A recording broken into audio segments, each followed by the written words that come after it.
Olá pessoal, boa tarde a todos.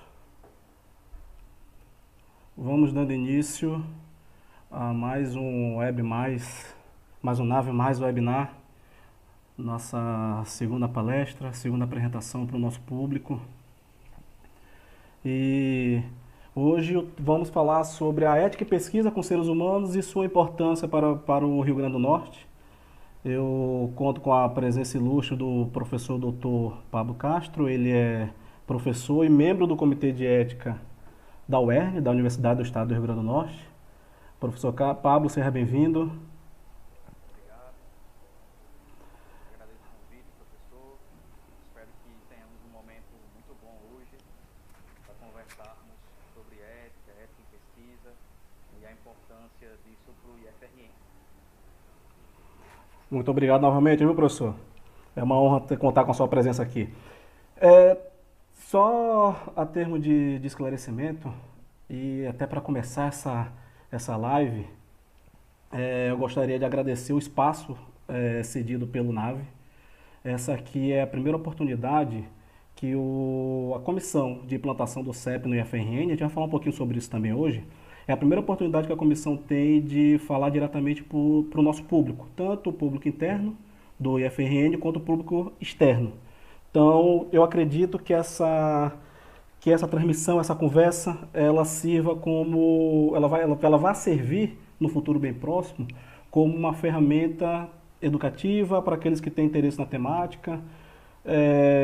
O CEP FRN, que está em estágio de implantação, ele vai ter um trabalho muito grande no que diz respeito também à questão educativa. Então, nós iremos percorrer todos os campos do IFRN, ou seja, iremos alcançar todas as regiões do Rio Grande do Norte. E esse espaço cedido pelo NAVE, esse webinar, ele vai ser uma ferramenta de extrema importância. Eu tenho certeza disso. Eu estou diretamente envolvido, futuramente já tenho um convite para alguns cursos, mini cursos e oficinas sobre o tema. E minha primeira forma de contato com o público vai ser essa nossa conversa. Então, para dar início a esse webinar, eu gostaria de fazer uma apresentação da comissão de implantação e do Comitê de Ética do IFRN. Então, nós temos há quase 2 anos um trabalho árduo que nós estamos enfrentando, mas eu tenho certeza que os frutos serão colhidos em breve. Então, há quase 2 anos estamos com uma comissão montada, nomeada por portaria, para a implantação do Comitê de Ética e Pesquisa do IFRN. Essa comissão ela foi implantada pela portaria número 1577, de 8 de outubro de 2018. E de lá para cá, nesses 2 anos, aconteceram 2 mudanças de membros, mas no total, para vocês terem uma noção do quanto esse grupo está se dedicando nessa implantação, nesse processo de implantação do Comitê de Ética, nós tivemos em torno de, oficialmente, 22 reuniões. E extraoficialmente a gente pode multiplicar por 2, 3, 4 vezes. Eu posso dizer claramente que o trabalho dessa comissão de implantação, ela se divide em 2 partes. A primeira parte é a de aprovação do regimento interno. Hoje nós temos o regimento interno aprovado pelo Consup. Nós passamos por todas as etapas, todos os nossos conselhos internos do IFRN, o CONSEPEX, que é o Conselho de Ensino, Pesquisa e Extensão. Nós passamos pelo Consup. A aprovação no Consup ela aconteceu recentemente, agora em 17 de abril. O regimento está para ser assinado e entramos numa segunda etapa, que é exatamente preparar toda a documentação. Se o Pablo quiser falar um pouquinho sobre isso daí de forma bem esclarecedora, de preparar a documentação para aí sim solicitar autorização de funcionamento do comitê. É interessante deixar isso claro aqui. Após a aprovação do regimento no Consup, várias pessoas já procuraram, querendo saber se o CEP já estava em funcionamento. Oficialmente o CEP não existe, mas nós já temos o regimento aprovado e em breve, eu espero que até talvez no final do ano, no mais tardar primeiro trimestre de 2021, o CEP ele já tem a sua primeira reunião. Então, Pablo, a palavra é sua. Se quiser falar, só a termo de de apresentação, Pablo, além de professor e membro do Comitê de Ética, Pablo é o nosso consultor. Então, essa, essa comissão ela começou lá atrás com o professor Willis, antigo reitor do IF, professor Márcio Azevedo, antigo pró-reitor, e apresentei Pablo ao professor Márcio, e a partir daí Pablo passou a atuar como consultor da comissão. Ou seja, dúvidas, capacitações, tudo que a comissão necessita, a organização de documento, ela passa pela mão do professor Pablo. Então, Pablo, fica à vontade para adicionar qualquer comentário, fazer qualquer esclarecimento. Beleza, gente. Inicialmente, eu gostaria de agradecer o convite para poder participar com vocês desse momento muito importante e eu considero um marco para os IFRNs, porque a partir da criação do Comitê de Ética em Pesquisa com Seres Humanos, o IF ele vai agora seguir todas as normativas e resoluções nacionais para a pesquisa envolvendo os seus alunos e os seus docentes. O IFRN ela é uma instituição gigante já no nosso estado, extremamente importante, né? Além das questões educacionais, do ponto de vista também tecnológico, que pode garantir, ajudar na garantia do desenvolvimento da região. Então eu acredito que o Comitê de Ética ele vai estar vindo, né, em uma boa hora do IFRN. O professor Leandro entrou em contato comigo há algum tempo para que a gente pudesse conversar um pouco sobre a importância de se fazer e de se ter um comitê de ética e de se aprovar projetos de pesquisa, né, a partir das resoluções éticas vigentes do país. Então, quando nós pensamos em ética e pesquisa, nós temos que inicialmente lembrar que a produção de conhecimento científico, né, ele não deve andar dissociado das condições éticas e das condições humanas, né, principalmente com os participantes da pesquisa. Então, para que nós possamos falar em ética e pesquisa, é interessante fazermos um resgate histórico, né, de como é que a ética ela tomou uma dimensão até institucional. Okay? Então, se nós nos lembrarmos, por exemplo, do século XVII, né, do século XVIII, dos grandes avanços científicos e tecnológicos proporcionados por Galilei, por Francis Bacon, Descartes, Newton, né? William Harvey, né, que explicou a teoria da circulação sanguínea, né? O desenvolvimento de vários instrumentos extremamente tecnológicos para a época, como, por exemplo, o microscópio, né? E aí se abriu para uma possibilidade de conhecer um novo mundo, né? Uma nova realidade, e a partir daí deu início ao estudo da anatomia microscópica, né, da citologia, da hematologia, né? Então, se nós começarmos a fazer um resgate histórico dos avanços científicos e das novas tecnologias que a sociedade ela produziu, né, nós vamos observar que, muitas vezes, esses avanços científicos e tecnológicos, eles colocavam a sociedade diante de situações que ela nunca tinha vivenciado antes. E muitas vezes não sabia como reagir diante de tal situação.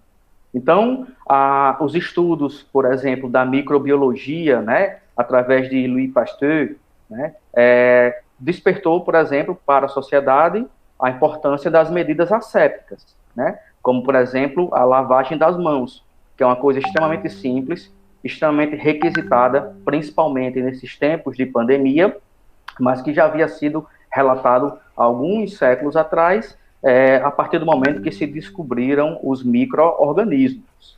Então, William Röntgen, né, em 1895, ele descobre, né, os raios-x. Então, foi o primeiro momento que, na sociedade, no mundo, alguém poderia ver o que estava dentro de outra pessoa sem abri-la, né? Então, a descoberta da penicilina por Alexander Fleming, o inconsciente por Freud, né? A descoberta da estrutura do DNA e os impactos que isso causou na sociedade, né?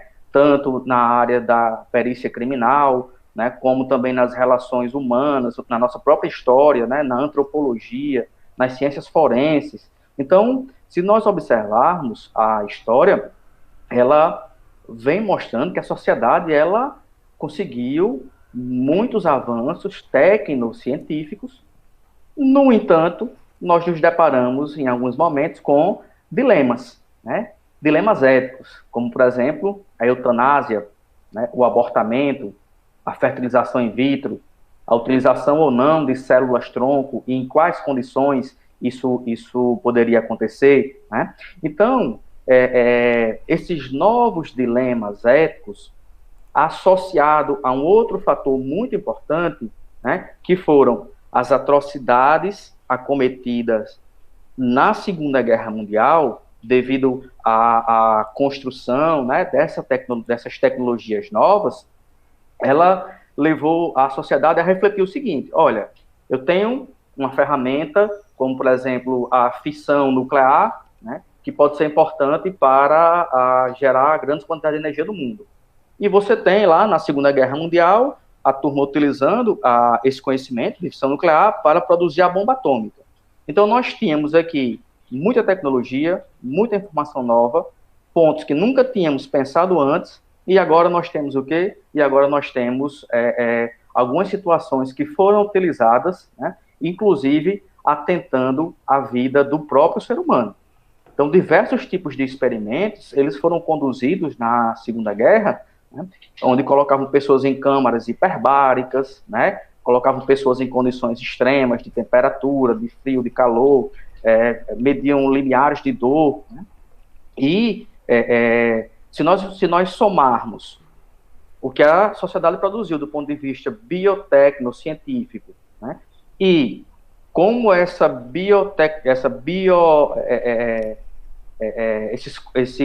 essa tecnologia toda, né? Se nós pegarmos o que a sociedade produziu e se nós pegarmos como essas tecnologias foram utilizadas, elas despertam, sim, para a necessidade do ser humano, né, de nós olharmos melhor, né, e pensarmos como é que essas questões éticas devem ser norteadas. Existiu o pós-Segunda Guerra Mundial um julgamento muito importante, que foi o julgamento de Nuremberg, né, em 1945 e 46, que deu origem, posteriormente, ao Código de Nuremberg. E no julgamento de Nuremberg, que a defesa dos oficiais nazistas utilizou foi que onde é que existe a informação de que eu não posso matar uma pessoa para obter um resultado de um experimento. Então, imagina só, algo que parecia ser intrínseco, algo que parecia ser trivial, não foi nesse momento.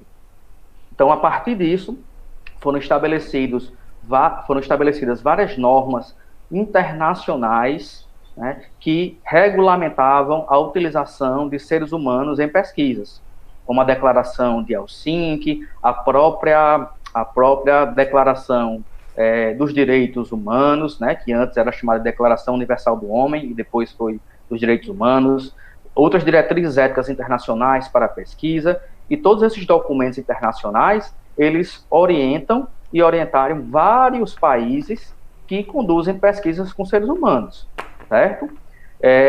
No Brasil, inicialmente, o sistema que existe atual, né, o sistema CEP-CONEP, ele foi pensado, foi construído a partir desse embasamento muito relacionado e associado às ciências da saúde e às ciências biológicas, né? E algumas resoluções foram produzidas, foram pensadas, no entanto, né, a Comissão Nacional de Ética e Pesquisa e os comitês, para contemplar e para que dialogasse também e de uma forma melhor com as ciências humanas e sociais, também construíram alguns documentos que passeiam pelas ciências humanas e sociais. Então, nós temos, principalmente, obviamente, várias diretrizes normativas, certo? Várias normas, regulações éticas, mas as principais são as resoluções 466 de 2012, né, e a resolução 510 de 2016. Esta última, ela trata especificamente das pesquisas nas áreas humanas e sociais.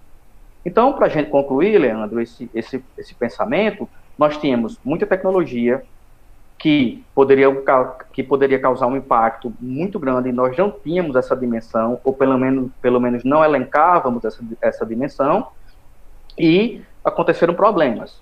A partir disso, o mundo identificou que seria necessário normatizar isso, né? E a partir disso, todos esses documentos foram construídos, e no Brasil, isso é muito bem regulamentado, diga-se de passagem, né, pelo sistema que nós chamamos de CEP-CONEP. Essa ética que nós estamos falando é uma ética regulamentadora, certo?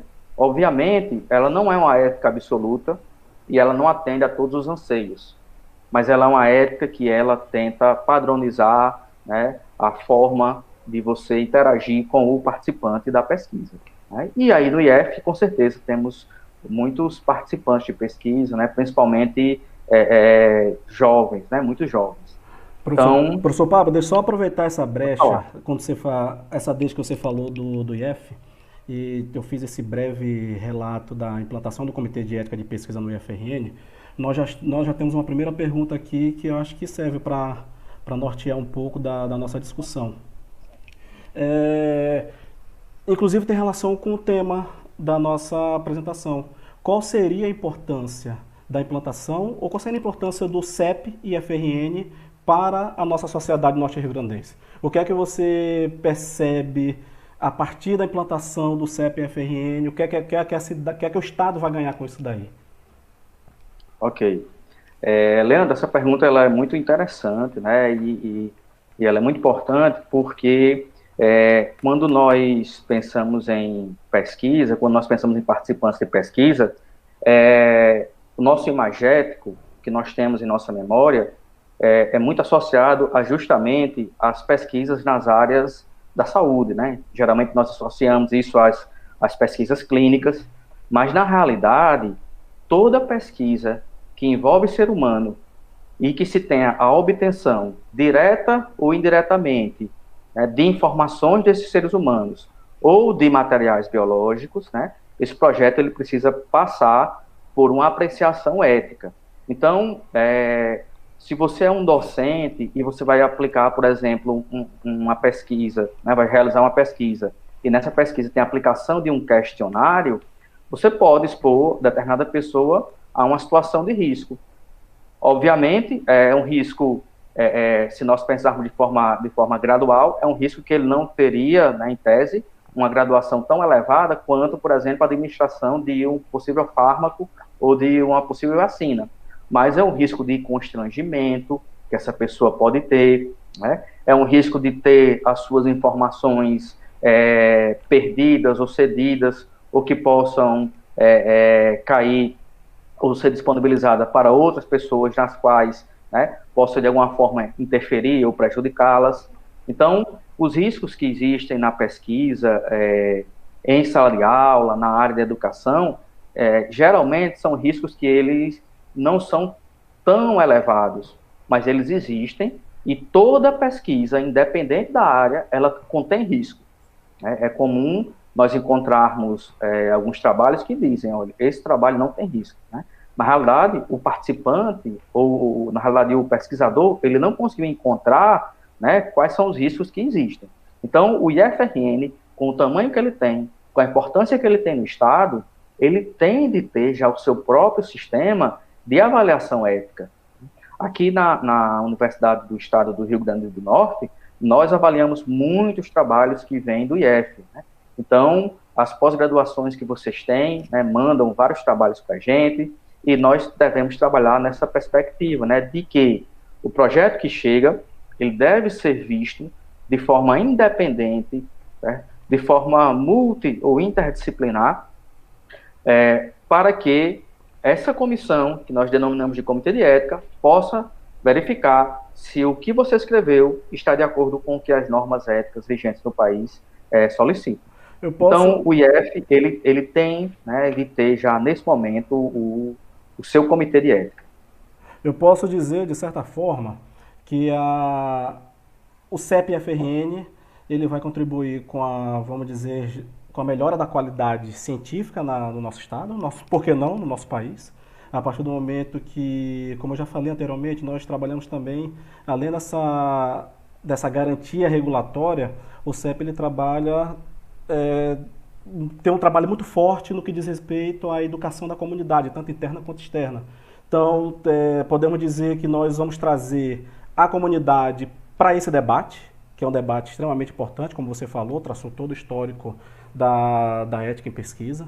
Podemos dizer que o IF ele vai garantir que toda pesquisa que vai envolver seres humanos vai ser feita, pautada na questão do respeito à dignidade, à autonomia, à liberdade, ou seja, ela vai servir para proteger todos os participantes da pesquisa, não seria isso? Isso. Se nós pudéssemos resumir, né, ou mostrar quais são os principais pontos da avaliação ética na pesquisa, o principal ponto é garantir a proteção ao participante da pesquisa. Né? Então, o comitê de ética, os comitês de ética, o sistema CEP-CONEP, ele sempre vai olhar com o olhar prima facie, né, com o olhar principal para quê? Para a proteção ao participante da pesquisa. Né? Outro aspecto importante, Leandro, que você colocou agora no início, é que as pesquisas, para serem publicadas, cada vez mais, elas necessitam seguir um padrão ético, seguir as orientações éticas. Né? Na área da saúde, isso é algo já muito comum. Praticamente ninguém na área da saúde faz um projeto de pesquisa sem antes ele se envolver ser humano, obviamente, sem antes ele estar aprovado por um comitê de ética. E algumas revistas da área de educação, das ciências humanas e sociais, ela já está pedindo a aprovação desse comitê. Lá no nosso CEP, de vez em quando nós recebemos algumas informações de revistas, né? E algumas revistas solicitando pareceres éticos e confirmação. E algumas revistas não pedem nem mais a aprovação do seu trabalho. Ela não quer saber mais se o seu trabalho foi aprovado ou não. Algumas revistas, elas já querem o relatório final do seu projeto.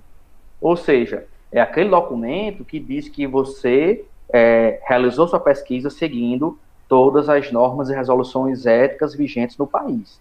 Então, o conhecimento científico, ele também deve ser chancelado, né, pela ética, certo? Se nós recorremos um pouco aí a algumas ideias, né, o próprio Edgar Morin, ele já fala nisso, né, que muitas vezes há um hipertrofismo científico, né, e aí muitas vezes a pessoa se preocupa com os dados, e não leva tanto em consideração os aspectos éticos que são extremamente relevantes. Então, devemos pensar por esse caminho. Perfeito. Então, estou tentando acompanhar aqui, estou tentando fazer a mediação, fazer algumas falas, acompanhar no YouTube, ou seja, tentando trabalhar de modo... Estamos sem som, Pablo? Tá ouvindo? Pronto, estou ouvindo. Então, estou tentando trabalhar no modo multitarefa. Já tem outras questões que surgiram. Eu vou trabalhar essas questões ou ao longo da apresentação ou após essa nossa discussão. Mas só para o público que está nos assistindo, nós já temos aqui 39 pessoas assistindo ao vivo essa live, só para o público entender. Essa primeira questão que o Pablo traçou, esse histórico ético, desde da época da Segunda Guerra Mundial até os momentos, até o período moderno, os períodos atuais, ela é uma questão um pouco mais geral, que ela mostra exatamente a importância das diretrizes éticas, de se respeitar diretrizes éticas em pesquisa com seres humanos.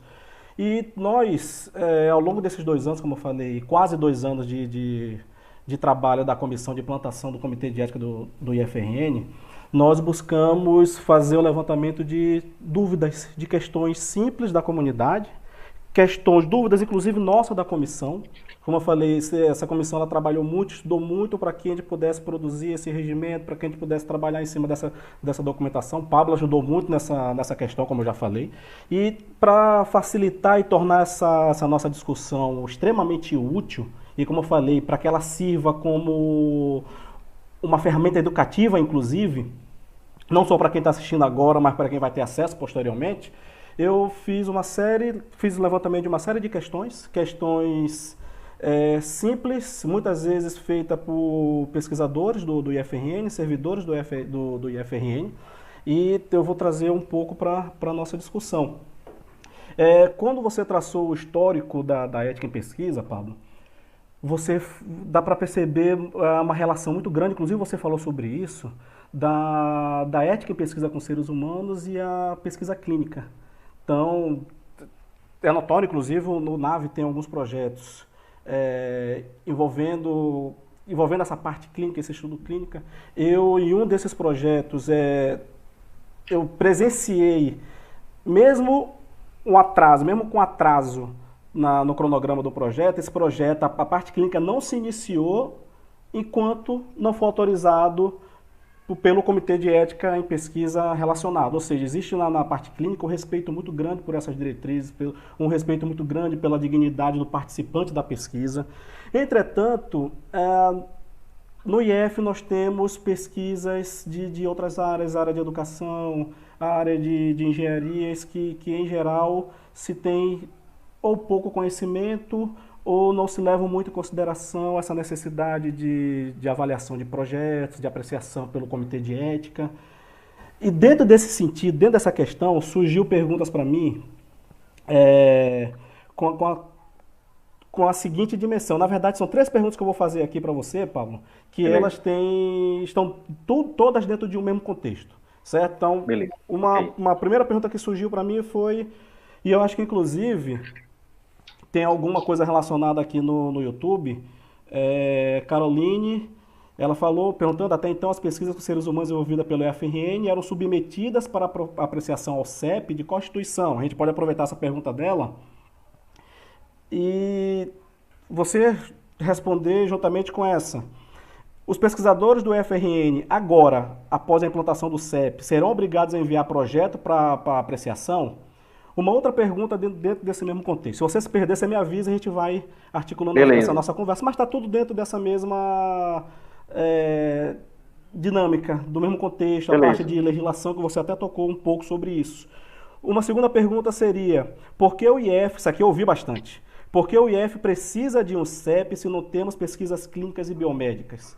É aquela ideia que a população tem, o pesquisador tem, que somente pesquisa biomédica, pesquisa clínica, eu preciso de aprovação de um comitê de ética. E a última pergunta, quais projetos devem ser enviados do IFRN, quais projetos devem ser enviados ao CEP e como enviar? Maravilha. Leandro, repete aí a segunda, por favor. Então vamos lá, a primeira... A segunda. Tá, por que o IF precisa de um CEP se não temos pesquisas clínicas e biomédicas? Certo. Beleza, vamos lá, vamos tentar. E aproveitar essas perguntas que eu falei, já responder de Caroline, que qual era a instituição, inclusive você já falou um pouco sobre isso, já chegou a tocar nessa questão, qual a instituição recebia os projetos enviados pelo IFRN? Beleza, tranquilo. Vamos lá. Se eu esquecer de responder alguma, você me avisa, tá bom? Vamos lá, tô aqui para isso.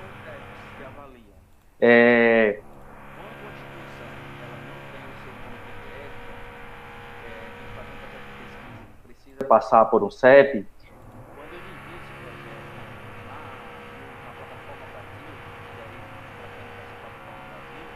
a Plataforma Brasil é uma plataforma segura, onde os pesquisadores eles cadastram os seus projetos de pesquisa que serão enviados para o Comitê de Ética, certo?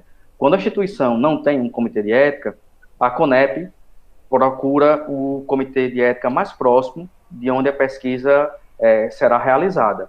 Então, no caso, as pesquisas do IFRN, elas foram avaliadas tanto pelos CEPs da UFRN, como também pelo CEP da UERN, e, eventualmente, algum CEP da Liga contra o Câncer, que existe aí no estado, não sei se tem projetos lá do IF, mas é um CEP que teria, né, potencial para avaliar, e os CEPs também de uma universidade particular.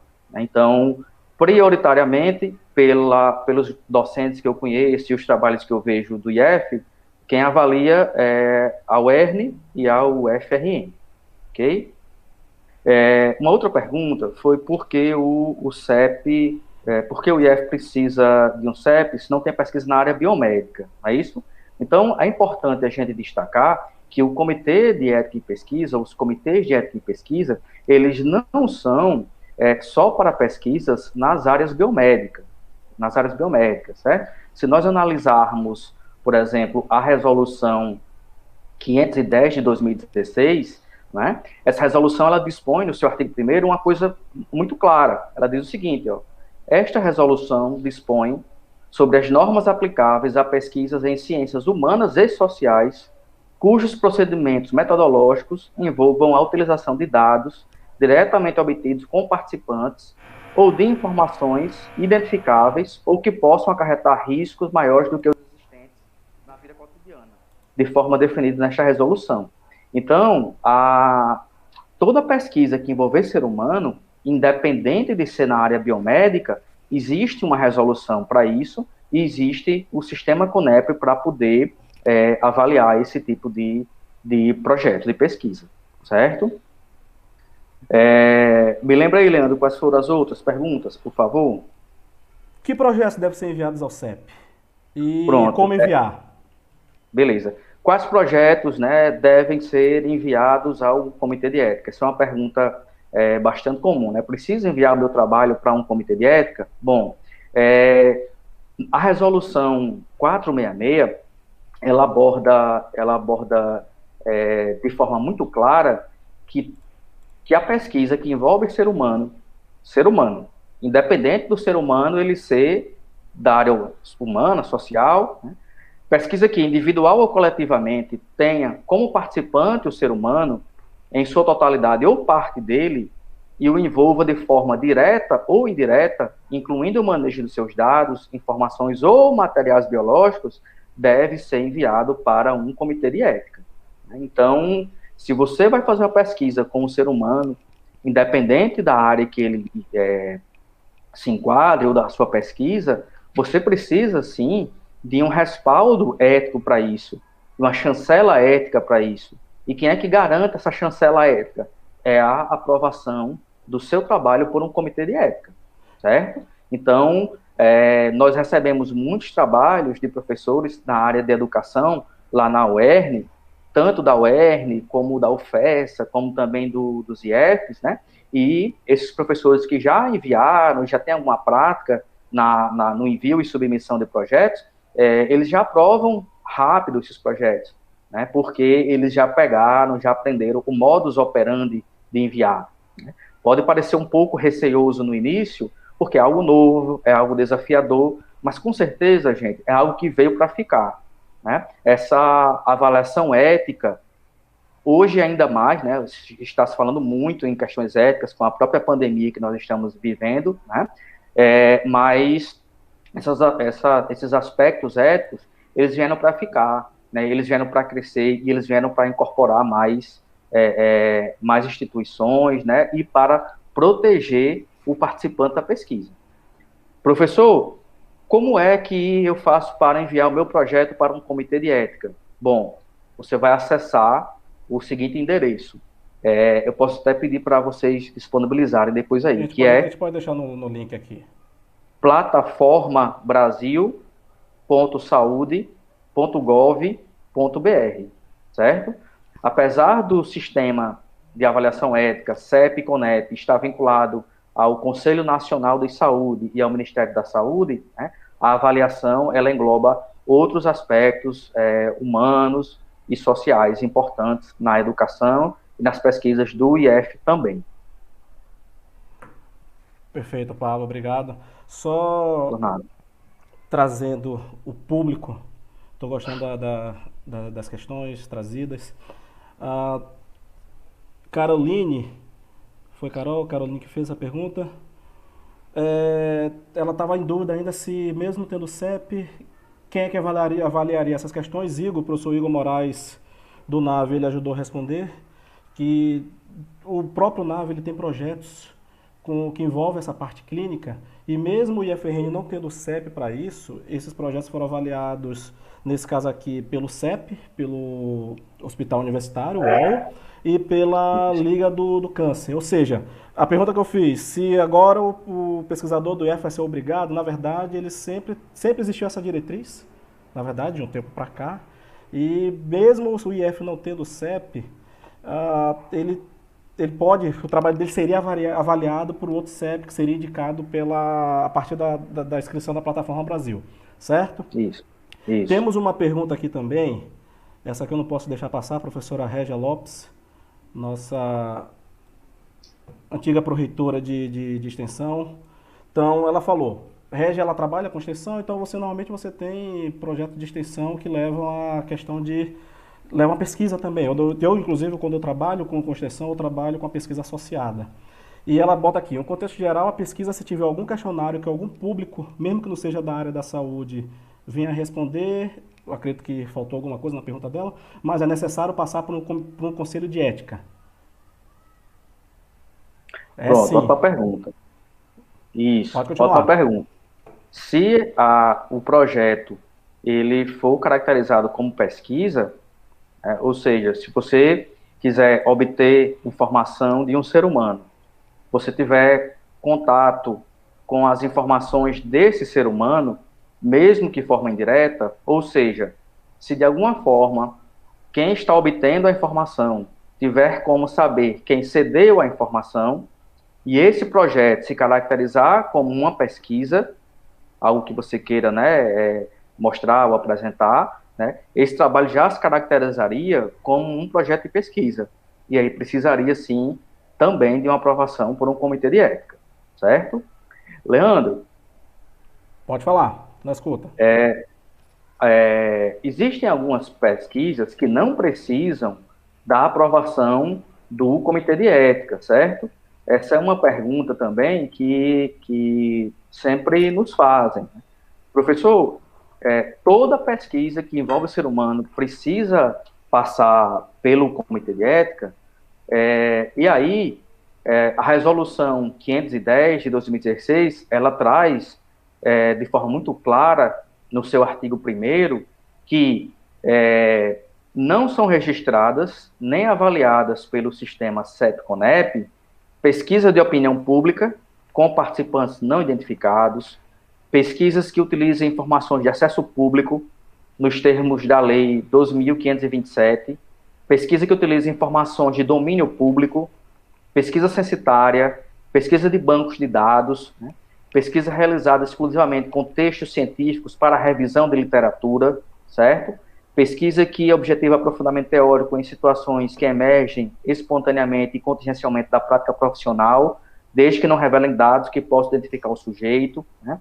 E atividade realizada com intuito exclusivo de educação, ensino ou treinamento, sem finalidade de pesquisa científica, certo? De alunos de graduação, curso técnico ou de profissionais de especialização.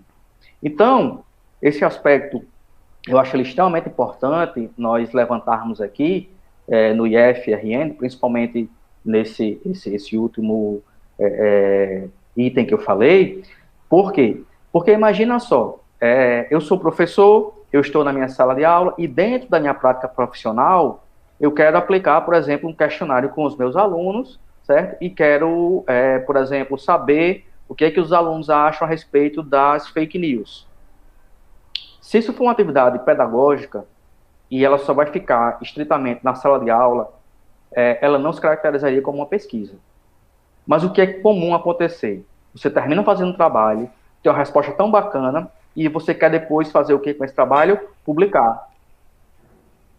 Se você quer publicar os resultados, esse trabalho ele já se caracterizaria como uma pesquisa, porque pressupõe um método que você utilizou, né? Enfim, toda uma perspectiva de pesquisa. E aí agora você precisaria, sim, ter passado por um comitê de ética, né? E aí já fica mais difícil essa avaliação, certo?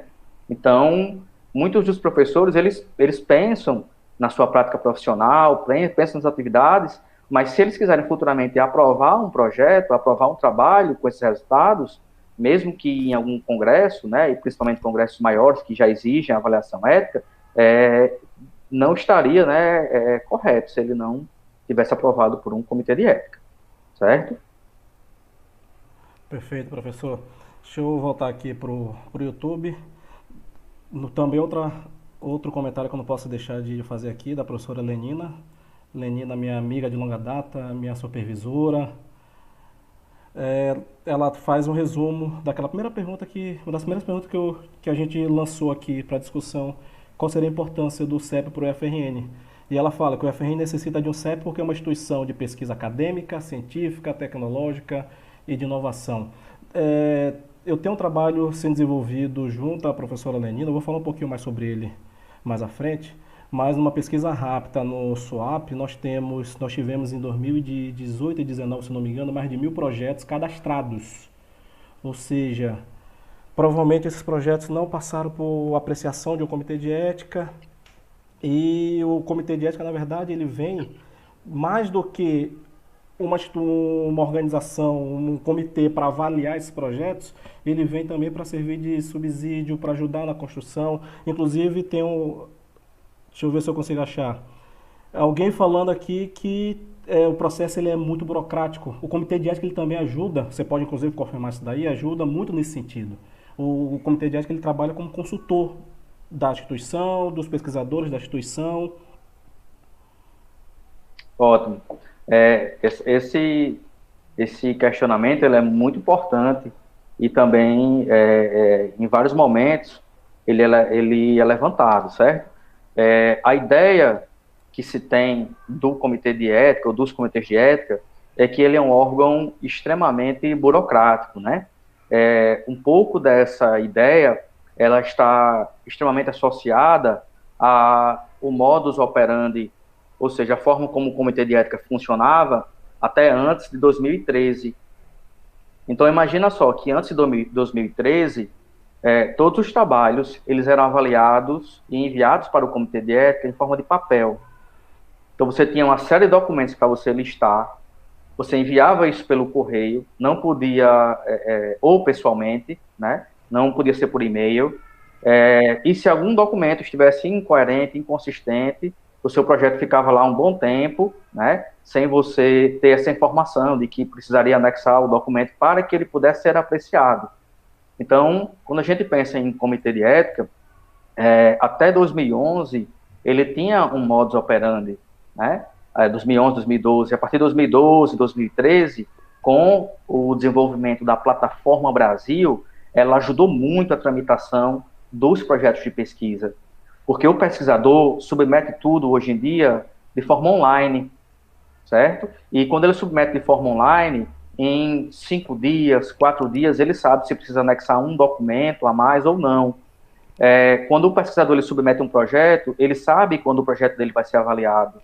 Ele acompanha exatamente e fica registrado na plataforma quando ele foi enviado, quando ele foi analisado, quando foi emitido um parecer, né? Então, para vocês terem ideia, o nosso tempo de tramitação de projeto aqui na UERN é em torno de 21 dias, né? Às vezes acontece, inclusive, de ser menos tempo. Então, essa ideia dessa burocracia, ela se deve muito também ou ao pensamento da forma como o comitê trabalhava, até antes da Plataforma Brasil, certo? E também, muitas vezes, pela falta de prática, né, ao enviar o projeto para o comitê de ética. E aí, Leandro, eu destaco a importância do comitê de ética ter e ser realmente aquele órgão que chega junto do pesquisador, né, ser aquela estrutura dentro do IF que tenha um papel consultivo, que tenha um papel educativo, e vai ser muito comum de vocês observarem que quando um pesquisador ele envia a primeira vez o projeto e ele pega e ele compreende o que é que as resoluções éticas vigentes no país exigem, os outros projetos ele começa a enviar com muito mais facilidade. Então, tudo que é novo gera um desafio, né? Tudo que é novo nos leva, né, a pensar que é uma barreira a mais, mas o sistema CETCONET, ele serve para proteger o participante da pesquisa.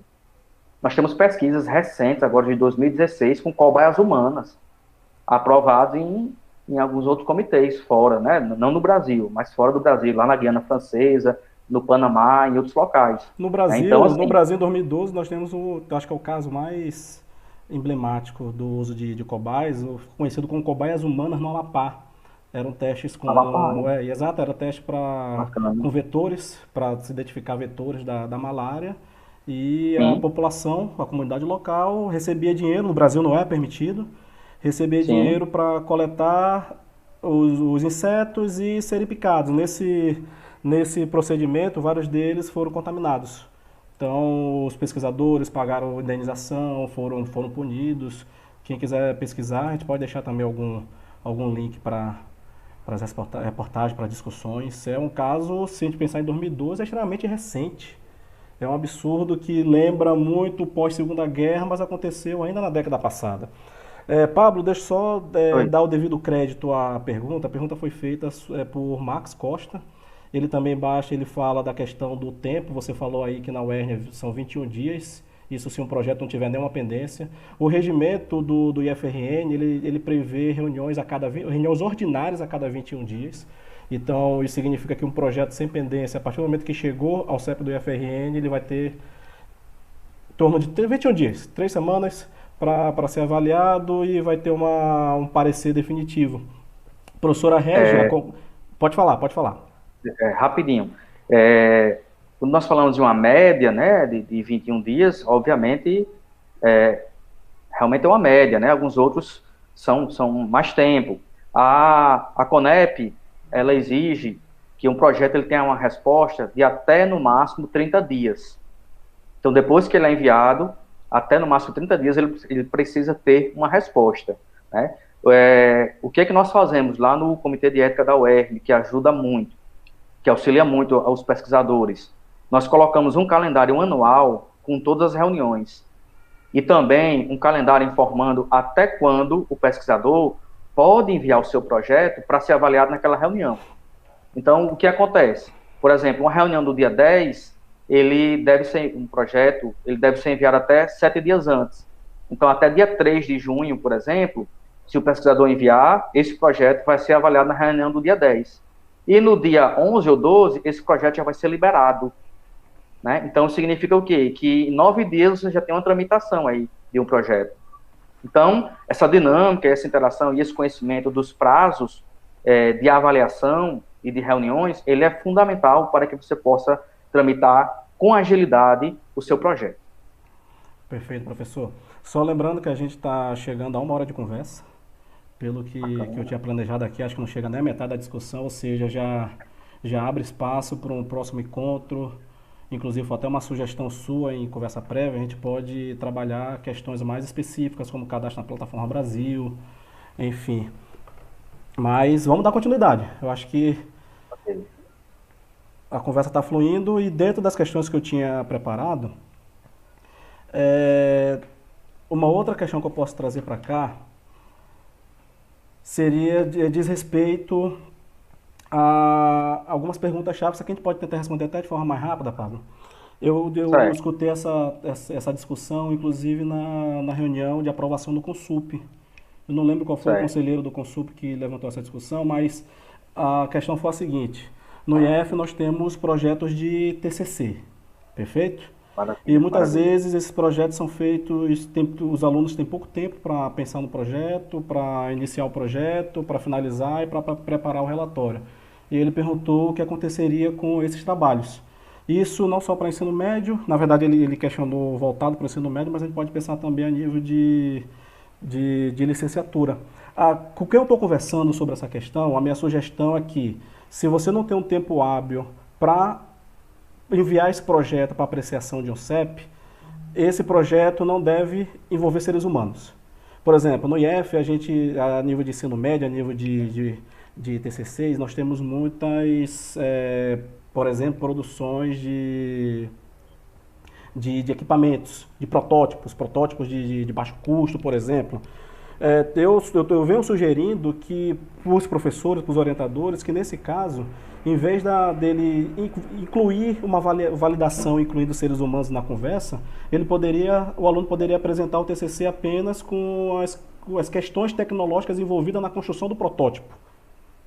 Como é que você avalia essa questão? Como é que você avalia o futuro do IF, desses trabalhos de TCC no IF? Como é que isso funciona na UERN? Outro problema que a gente vai ter aqui, que eu acredito que não vai ser um problema, porque o CEB está aí para trabalhar, né, junto a essa questão, seria com relação aos editais. Editais de fomento, as resoluções elas são claras quando diz que toda pesquisa com seres humanos deve passar por uma apreciação. Como é que isso funcionou lá na UERN? Qual foi o trabalho de vocês dentro dessa questão educativa? Como é que você vê essas questões que eu acabei de falar? Muito bem colocado também, Leandro, certo?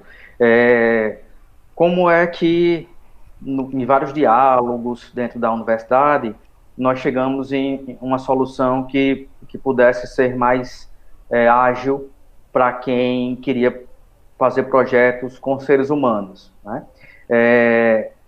Aqui na UERN, nós sugerimos que alguns cursos que trabalham com seres humanos, as licenciaturas, principalmente, e os cursos de saúde, eles, um semestre anterior, né, um período anterior da monografia, né, do trabalho de conclusão de curso deles, esses alunos, eles já apresentassem um esboço desse projeto, né, com o orientador e submetesse.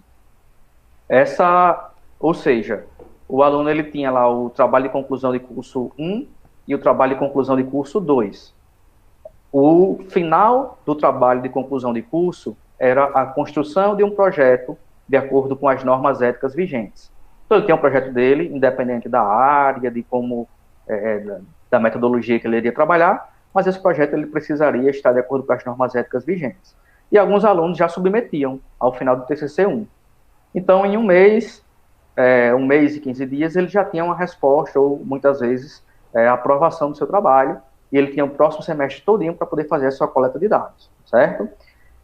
Essa foi uma forma que alguns cursos aqui adotaram, inclusive reformularam os projetos pedagógicos para isso.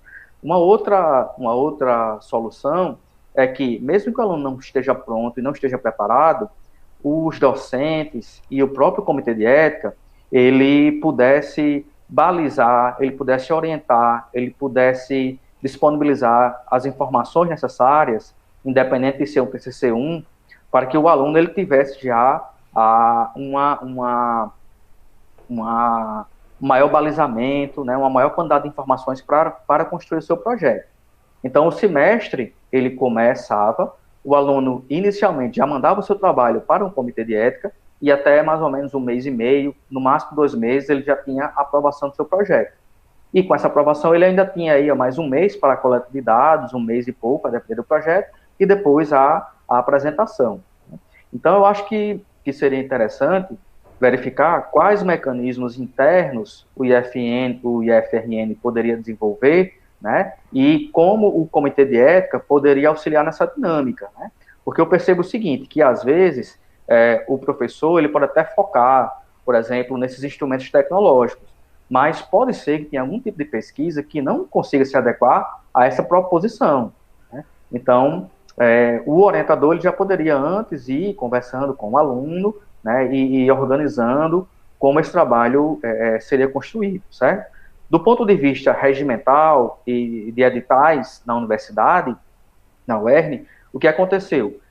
Quando nós estávamos na coordenação do comitê, nós entendemos, e a Pró-Reitoria de Pesquisa também entendeu, e a comunidade que trabalhava, né, em parceria com o Comitê de Ética, que realmente, para que um trabalho ele pudesse expor o ser humano, né, pudesse interagir com o ser humano, ele deveria estar aprovado. Então, o que é que foi feito? Foi incluído no edital do PIBIC, foi incluído no edital de fluxo contínuo de pesquisa, que se esse projeto ele é com o ser humano, ele deve ter a aprovação prévia do Comitê de Ética. Até algum tempo atrás, só bastaria o projeto estar submetido ao comitê. Mas o entendimento na universidade é que, e segue a orientação da CONEP, é que toda pesquisa envolvendo o ser humano, ela tem de ter o seu projeto aprovado por um comitê de ética.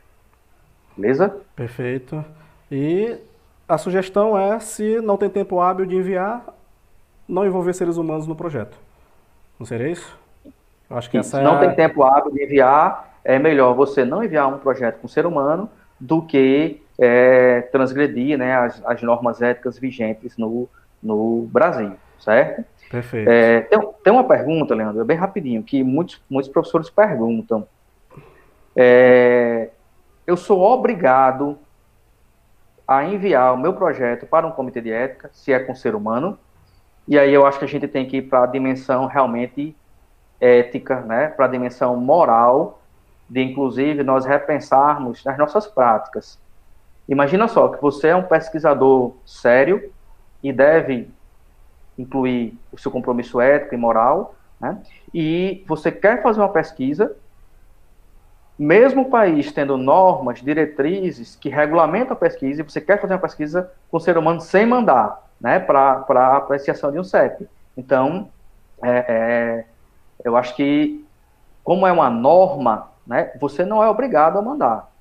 Mas se você fizer uma reflexão ética e moral da importância disso, inclusive da validação do seu trabalho, você vai, com certeza, concluir que é necessário enviar o projeto, né? Ele não tem força de lei. No entanto, se você faz um projeto de pesquisa com o ser humano e acontece algum tipo de problema, seja ele um acidente, seja ele um óbito ou algo do tipo, você passa a ser o único responsável por isso, enquanto esse participante precisar dos cuidados. E quando o seu trabalho ele é enviado para um comitê de ética, o comitê de ética e a instituição, ela passa a ser corresponsável pelo seu trabalho.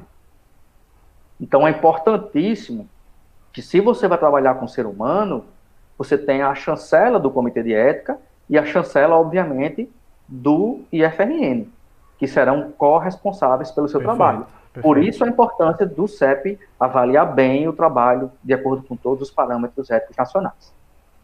Perfeito.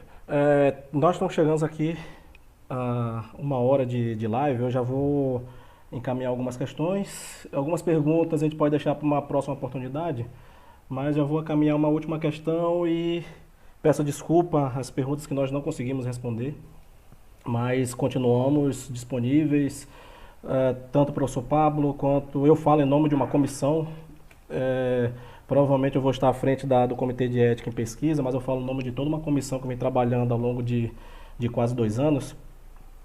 Estamos à disposição para ouvir, para conversar. E para finalizar, só trazer aqui a professora Régia, além de parabenizar pela conversa, pela discussão, quando eu citei a questão da extensão, ela fala que realmente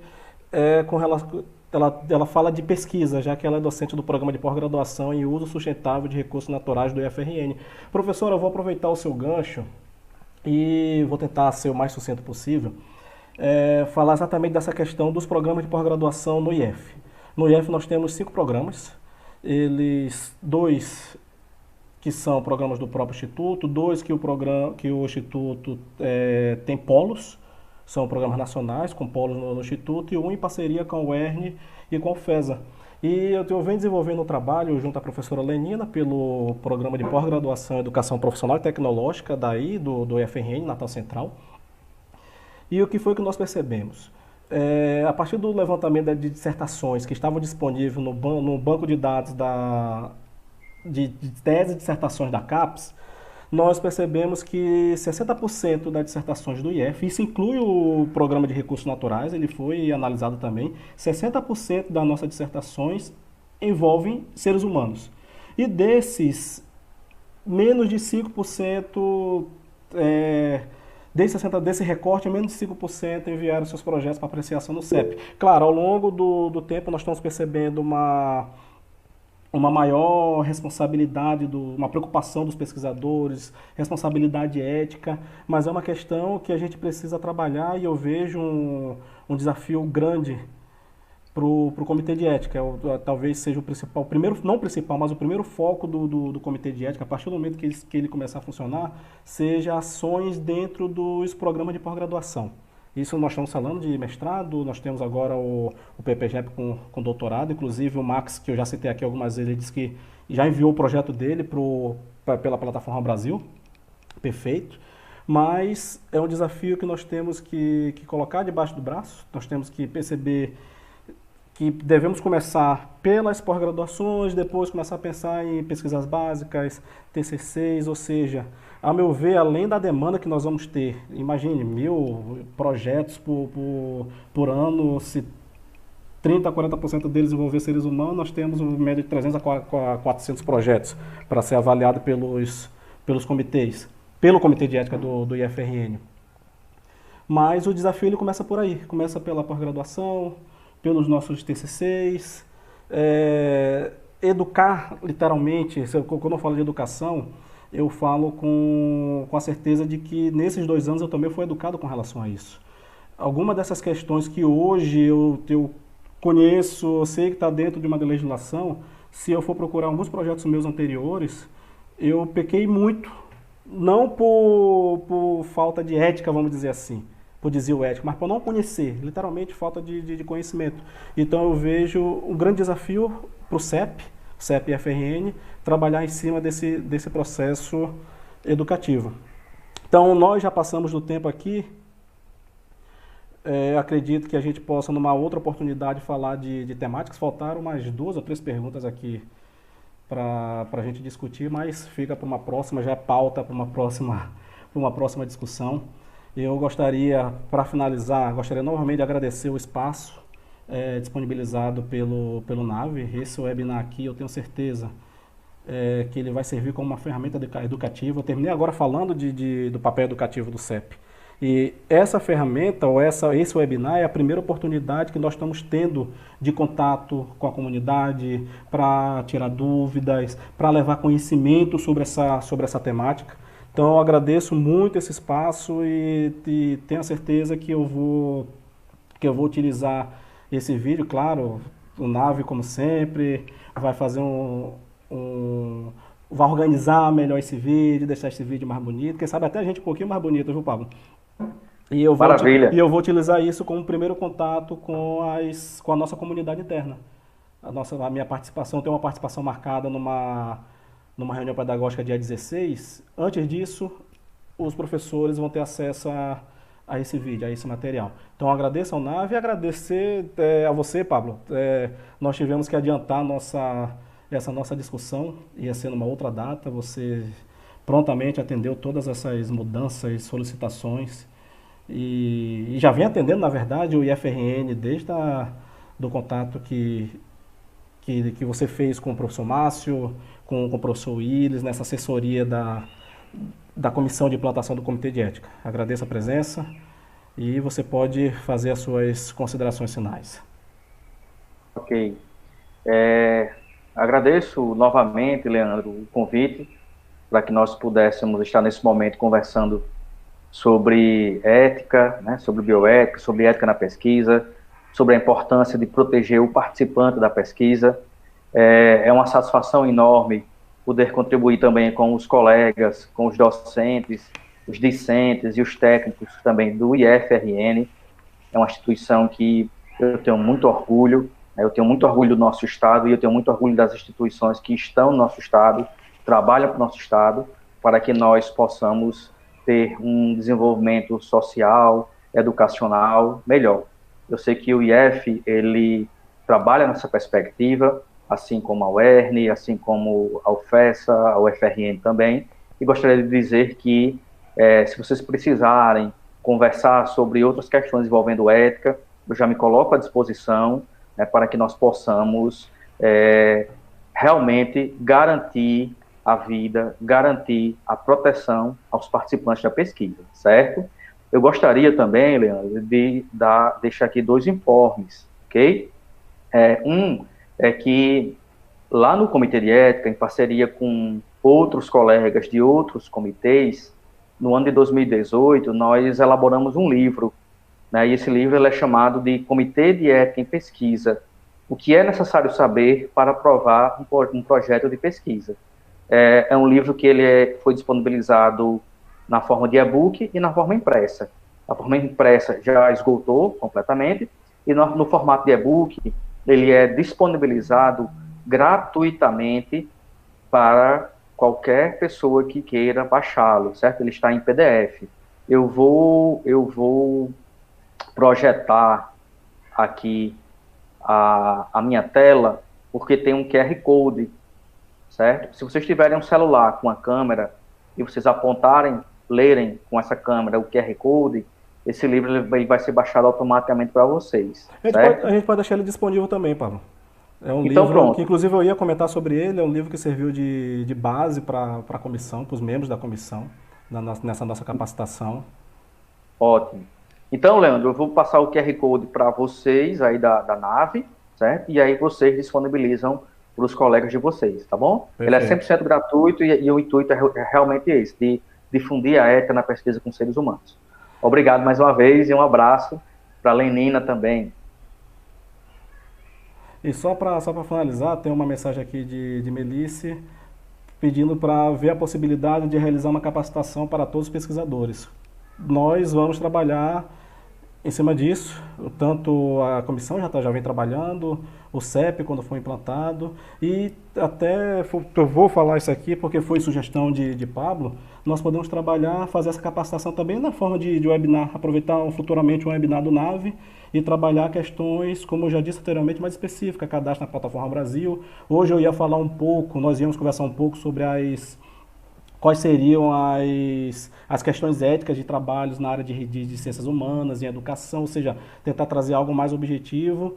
E essa discussão a gente pode fazer mais para frente, sim. Se não for via webinar, vai ser ofertado para os pesquisadores do NAVE, que estão diretamente envolvidos com essa questão de pesquisas que envolvem seres humanos, com os pesquisadores do IFRN, comunidade externa que tiver interesse no assunto.